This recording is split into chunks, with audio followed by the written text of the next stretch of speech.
आतली गोष्ट अशी आहे की ह्या निवडणुकीच्याच आधी प्रणिती शिंदे या भाजपमध्ये प्रवेश घेणार होत्या. ऑक्टोबर महिन्यातच घेणार होत्या. बरोबर की नाही? बरोबर. तुमच्यातच ठेवा, बाहेर जाऊन नका सांगू. पण आपल्या समोरात रिंगणात कोण आहे? भाजप. आणि दुसऱ्या बाजूला कोण आहे? काँग्रेस. नाही, दुसऱ्या बाजूला पण भाजपच आहे. कारण प्रणिती शिंदे या भाजपसाठी काम करतात ते आपल्या सर्वांना माहिती आहे. तुम्हाला एक आतली गोष्ट सांगू का? बाहेर जाऊन नाही सांगणार, नक्की स्वतःपर्यंतच ठेवायचं. तर आतली गोष्ट अशी आहे की ह्या निवडणुकीच्याच आधी प्रणिती शिंदे या भाजपमध्ये प्रवेश घेणार होत्या. ऑक्टोबर महिन्यातच घेणार होत्या. बरोबर की नाही? बरोबर. तुमच्यातच ठेवा, बाहेर जाऊन नका सांगू. पण त्यांना फडणवीस साहेबांनी सांगितलं, थांबा, 3 महत्वाच्या निवडणुका येत आहेत. नगरपालिका येते, महानगरपालिका येते आणि जिल्हा परिषदच्या निवडणुका येत आहेत.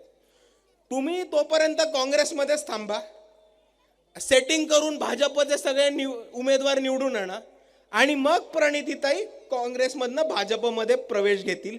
अशी प्रणितीताईंची आणि फडणवीसांची डील झालेली आहे. तर म्हणून मी आपल्या सर्वांना एवढंच म्हणतो की आपल्या समोर एका बाजूला भाजप आहे आणि दुसऱ्या बाजूला कोण आहे? भाजपच आहे. कारण प्रणितीताई कोणासाठी काम करतात? भाजपसाठी. आणि म्हणून या परिस्थितीमध्ये जर भाजपला पाडायचं असेल तर आपल्याला एकच पर्याय, तो म्हणजे वंचित बहुजन आघाडी. आणि ह्यांची नाती खूप आतमधली आहेत भाजपशी. तुम्हाला एक 2-3 महिन्यापूर्वीचं एक उदाहरण देतो.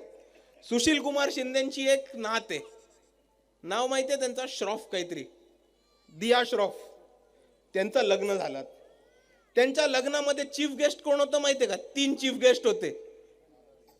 सगळ्यात पहिले शरद पवार, दुसरे कोण? अडाणी, आणि तिसरे कोण? फडणवीस. आता तुम्ही मला सांगा की हे भाजप काँग्रेस समोर समोर नाटक करतात, ईव्हीएम वरती लढायचं, रस्त्यावरती लढायचं, पण ह्यांचे बिझनेस एक, ह्यांची लग्न एक, ह्यांची नाते गोते एक.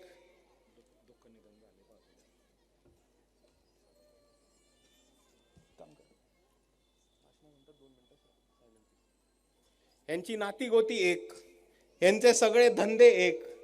आणि प्रणितीताईंनी प्रवेश घेतला की ह्यांचा पक्ष सुद्धा एक.